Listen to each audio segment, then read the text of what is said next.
খুব মনোযোগ। আপনারা সারাক্ষণ আলোচনা শুনেছেন পুরো 20 মিনিট, এখন আর আমার হাতে সময় আছে 15 মিনিট। 15 মিনিট আলোচনা শুনেছেন, শোনার পর পিছন থেকে একজন বলতেছে, ও হুজুর আজকে যে বয়ান করছে, একটা করে উর্দু কয়, একটা করে ইংলিশ মারে, তারপরে আবার কোরআনের আয়াত বলে, তারপরে বাংলায় অনুবাদ করে, ঠিক কিনা? তার পিছনে একজন বসেছিল, ও কয় কিছু বুঝছস নি? সুবহানাল্লাহ বলে। ও কয় তুই কিছু বুঝছস নি? এই যে উর্দু কইলো, ইংলিশ কইলো, বাংলায় অনুবাদ কিছু বুঝছস? না, তা তো বুঝি নেই, তা তো বুঝি নেই। এই কথা বলার উদ্দেশ্য হলো, আমরা এখানে সময় পেয়েছি খুব অল্প, আল্লাহ আমাদেরকে হায়াতও দিয়েছেন খুব অল্প। ইয়া আইয়ুহাল ইনসান মা গররাকা বিরাব্বিকাল কারীম, হে মানুষ সকল, কিসে তোমাদেরকে দুনিয়ার লোভে ফেলে আমি আল্লাহ থেকে, কারীম থেকে গাফেল করে ফেলেছে? কিসে তোমাদেরকে দুনিয়ার লোভে ফেলে দিয়েছে? কেন তোমরা আমি আল্লাহ থেকে, কারীম থেকে গাফেল হয়ে গিয়েছো? কেন আমি আল্লাহ থেকে দূরে সরে গিয়েছো?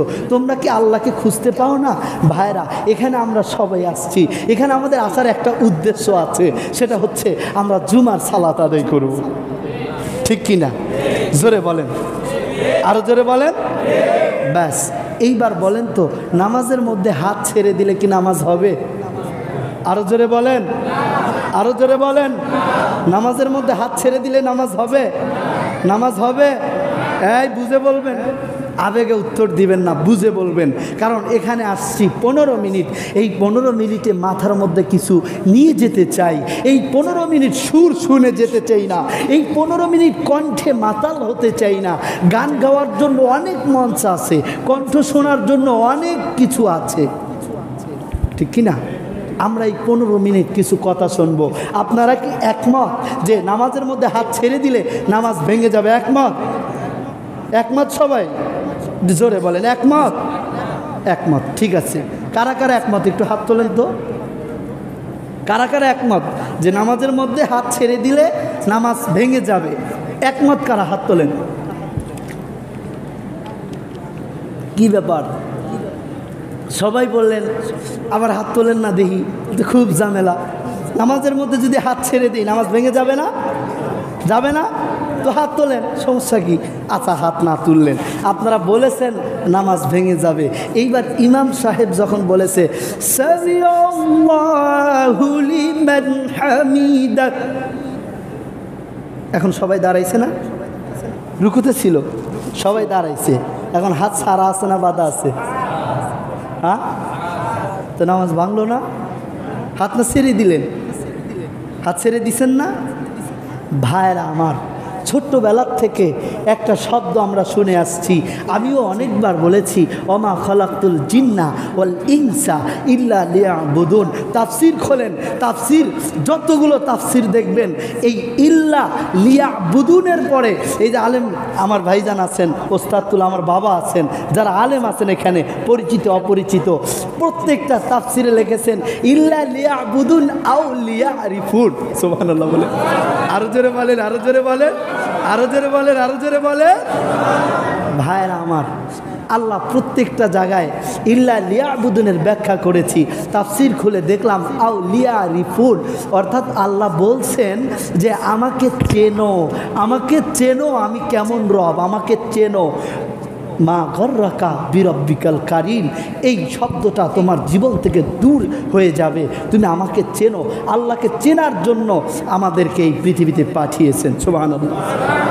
আল্লাহ বলে, বান্দা তুমি চিন্তা করছো, তুমি ভাবছো তোমারকে আমি ইবাদতের জন্য সৃষ্টি করেছি। কেন, আমার ফেরেশতারা কি নাই? ওরা কি 24 ঘন্টা আমার ইবাদত করে না? বান্দা তুমি ইবাদত করলে কি আমার সম্মান বৃদ্ধি পায়? এটা ভেবেছো? বান্দা তুমি কি এটা ভেবেছো যে তুমি আমার ইবাদত না করলে আমার সম্মান কমে যায়? না বান্দা, না, তুমি ইবাদত করলেই কি, তুমি ইবাদত না করলেই কি, আমি যে রহমান, আমি যে রহমান, আমি আল্লাহর রহমানই আছি। তাহলে আল্লাহকে কি করার জন্য আমাদের সৃষ্টি করেছেন? আল্লাহকে চেনার জন্য। কি করার জন্য? আল্লাহকে, আলাস্তু বিরব্বিকুম, রুহানি হালতে আল্লাহ তাআলা বলছেন আলাস্তু বিরব্বিকুম, আমরা সেদিন প্রশ্নের জবাবে বলেছিলাম বালা। আল্লাহ বলছেন যে হে আমার বান্দা, আমি কি তোমাদের প্রভু নই? আমরা বলেছিলাম কলু বালা, অবশ্যই আপনি আমাদের রব, আপনি আমাদের স্রষ্টা। কিন্তু দুনিয়াতে আসার পরে ওই আল্লাহকে ভুলে গিয়েছি। আচ্ছা বলেন তো আপনাদের আমাদের বয়স কত একটু বলেন তো। আমার বয়স কত?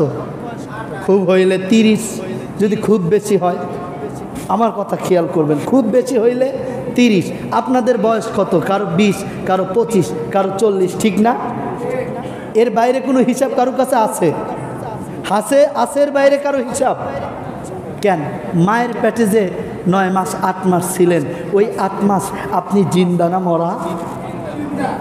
এক বাক্যে বলবেন, ওই 8 মাস আপনি জিন্দা না মরা? আপনি যদি জিন্দা নাই হতেন তো মায়ের পেটে 4500 বার কেমনে লাথি মেরেছেন? হিসাব মিলায় নেন। আপনি যদি জিন্দা নাই থাকতেন তো মায়ের পেটের ভিতরে লড়াচড়া করছেন কেমনে? তাহলে আপনি জিন্দা ছিলেন। বিজ্ঞান বলছে, ডক্টররা রিপোর্ট দিয়েছে, মানুষ যখন 4 মাস অতিবাহিত হয়, 5 মাসে পদার্পণ করে, তখন রূহ তার ভিতরে দিয়ে দেওয়া হয়। এখন তারপরে যে আপনি এই 9 মাস জিন্দা অবস্থায় থাকলেন, এই 9 মাসের হিসাবটা কেন করলেন না? আমি কেন বললাম না আমার বয়স 28 বছর 9 মাস? আপনি কেন বললেন না আমার বয়স 40 বছর 9 মাস 8 মাস? বলেছেন কেউ? একটু খেয়াল করবেন, কেউ বলেছেন? কেউ বলেন নাই। কেন? আমরা এই পৃথিবীতে আমাদের বয়স হিসাব করি। এই চিন্তা ভুল, এই চিন্তা মাথা থেকে নামাতে হবে। আমরা বয়স হিসাব করি না, আমরা আমাদের জন্মের হিসাব করি। হিসাব মিলায় না? আমরা আমাদের কিসের হিসাব করি? আমরা আমাদের কিসের হিসাব করি? তাহলে মায়ের পেটে ছিলেন কয় মাস? 9 মাস। জি হাজি সাহেব, তাহলে মায়ের পেটে কি ছিলাম? জিন্দা। হায়াতের হিসাব করেছি? করিনি। বয়সের হিসাব কেউ করেছি? বলবেন হুজুর এই কথা তো কোনোদিন শুনিও নাই। হ্যাঁ সত্যি, আমিও খুব কম শুনেছি। কারণ আমাদের চিন্তা করার মধ্যে গরমিল আছে। আমাদের চিন্তা যদি আমরা পরিবর্তন করতে পারি, আমাদের চিন্তা যদি আমরা সঠিক বিষয় নিয়ে সঠিক চিন্তা করতে পারি, তাহলে আমরা আল্লাহকে ভুলে যাওয়ার কোনো সুযোগ নাই, আমার মাওলাকে ভুলে যাওয়ার কোনো সুযোগ নাই। আমার মাওলা বলে, বান্দা, ভালোবাসার উপমা দেওয়া হয় মাকে দিয়ে। পৃথিবীতে ভালোবাসার উপমা দেওয়া হয় মাকে দিয়ে, সর্বোচ্চ ভালোবাসার উপমা দেওয়া হয় মাকে দিয়ে। বান্দা, বান্দা রে শোন বান্দা, তোর মার দরজা বন্ধ, তোর ভাইয়ের দরজা বন্ধ। তুই এমন অন্যায় করেছিস, এমন পাপ করেছিস, এমন একটা ভুল করেছিস, তোর বাপ বলতেছে আরে এটা তো আমার সন্তান না, বড় দুইটাই আমার সন্তান। ঠিক কিনা? বান্দা তুই এত বড় অন্যায় করেছিস, সমাজের লোকে বলতেছে আরে ও তো রোহিঙ্গা, কয়দিন হলো এই সমাজে সে বাড়ি করেছে। ঠিক কিনা বলেন? এমন একটা দুর্নামজনক পাপ করেছেন, আপনার ভাই বলছে ওটা তো আমার ভাই না। ভালো যখন করেছেন তখন আপনার বাবা ডাক দিয়ে কি বলে জানেন? আরে ওটা আমার ছেলে। সবক মিলায় নেন। ভালো করেছেন, ছেলেটা কার? আমার।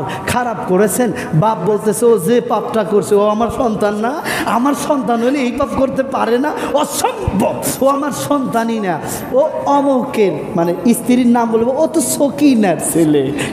ঠিক কিনা বলেন? ভাইরা, আল্লাহ বলছে বান্দা, বাবা তোমাকে পরিচয় দিল না, সামান্য একটা অন্যায় করেছো। ভাই ভাই পরিচয় দিল না, সামান্য একটা দুর্নামজনক কাজ করেছো। ও বান্দা তুই শোন, দুনিয়ার মানুষ ভালোবাসার উপমা দেয় মাকে দিয়ে। মা যখন মার দরজা বন্ধ হয়ে যাবে, বাবার দরজা বন্ধ হয়ে যাবে, ভাইয়ের দরজা বন্ধ হয়ে যাবে, বান্দা তুই হতাশ হোস না, তোর জন্য রহমানের দরজা খোলা।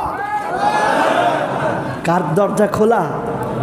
বান্দা রে, তুই যে রাতের আধারে পাপ করেছিস ওইটা কি আমি কখনো বলে দিয়েছি? সুবহানাল্লাহ বলেন। আল্লাহ বলে বান্দা তুই যে পরকীয়া সম্পর্কে জড়িয়েছিস আমি কি কাউকে বলে দিয়েছি? বলি নাই। বান্দা তুই যে চুরি করেছিস কাউকে বলেছি? বলি নেই। দেখ আমি তোকে তারপরেও সাপোর্ট করেছি, তারপরেও তোকে আমি ধরা খাওয়াই নেই। কিন্তু যখন তুই সীমা অতিক্রম করেছিস, যখন তুই সীমা ছাড়িয়ে গিয়েছিস, তখন না মালিকের হাতে ধরা পড়েছিস। বান্দা তুই চিন্তা কর যে তোর আল্লাহ কত ভালোবাসে তোকে, তোর আল্লাহ কত মহাব্বত করে, আমি আল্লাহ তোকে কত মহাব্বত করি, তোর একটা গোপন খবরও বলে দিই নেই। কেন বান্দা জানো বান্দা? কারণ হলো আমি যদি তোমার পাপের কথা বলে দিই, তোমার সন্তান বলবে ইস রে আমার বাপ এই দুশ্চরিত্রার ছিল। ঠিক কিনা? ঠিক কিনা? আমি রহমান একটা অন্যায় প্রকাশ করি নেই, এই জন্যই আজকে একজন আরেকজনের সম্মান ধরে রেখেছে। বান্দা দুনিয়ার সবাই যখন তোর একটা ভুলের জন্য পরিচয় দিবে না, তুই হতাশ হবি না। তুই আমার দরবারে এসে দেখ, আমি রহমানের দরজা তোর জন্য খোলা। ওই আল্লাহকে আজকে চিনতে ভুল করেছি, ওই আল্লাহকে আজকে চিনতে পারি নাই। যদি ওই আল্লাহকে চিনতে পারতাম, দুনিয়ার মায়া আমাদেরকে গ্রাস করতে পারতো না, দুনিয়ার মায়া আমাদেরকে আকর্ষণ ধরাতে পারতো না। ওই আল্লাহকে চিনতে হবে, ঠিক না ভাই? আরো জোরে বলেন ঠিক না?